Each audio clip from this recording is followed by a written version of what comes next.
স্বাগতম সবাইকে জীবকের নতুন এপিসোড বি ভার্বের ক্লাসে। আজকে আমরা শিখব বি ভার্ব। বি ভার্ব মূলত অক্সিলারি ভার্ব এবং মেইন ভার্ব হিসেবে ব্যবহার হয়। বি ভার্ব কয়েক প্রকারের মধ্যে বি নিজেও একটি ভার্ব। প্রেজেন্ট, পাস্ট, ফিউচার তিনটা ফর্মে আমরা বি ভার্বের ব্যবহার করি। বর্তমান কাল প্রেজেন্টে আমরা বি ভার্বের যে ব্যবহারটা করি, এখানে বি নিজেও একটি ভার্ব হিসেবে কাজ করে। এম, ইজ, আর, আরো তিনটে ভার্ব আছে।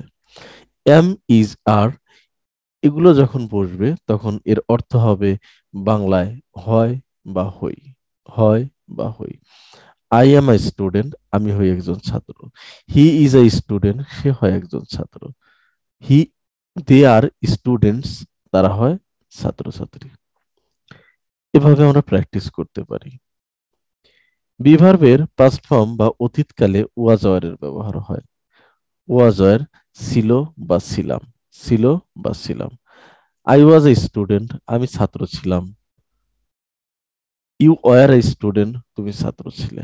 উইল বি, উইল প্লাস ভার্বের বি এর বেস ফর্ম বা এক নম্বর ফর্ম বি। কোনো কিছু হবে বা হব, কেউ হবে বা হব। I will be I student, আমি একজন ছাত্র হব। He will be I student, সে একজন ছাত্র হবে। He will be a doctor, সে একজন ডাক্তার হবে।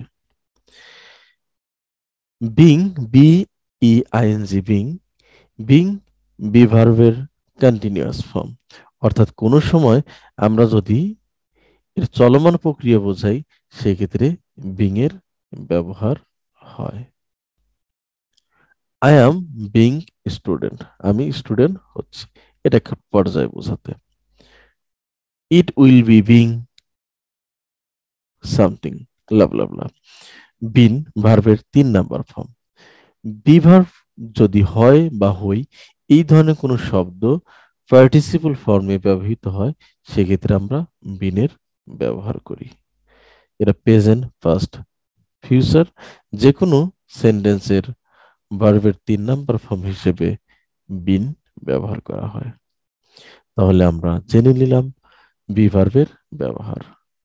M is are, present, was are, past, will be future form, being continuous form, been ভার্বের 3 নম্বর ফর্ম। সবাইকে ধন্যবাদ বি ভার্বের ক্লাসটি করার জন্য।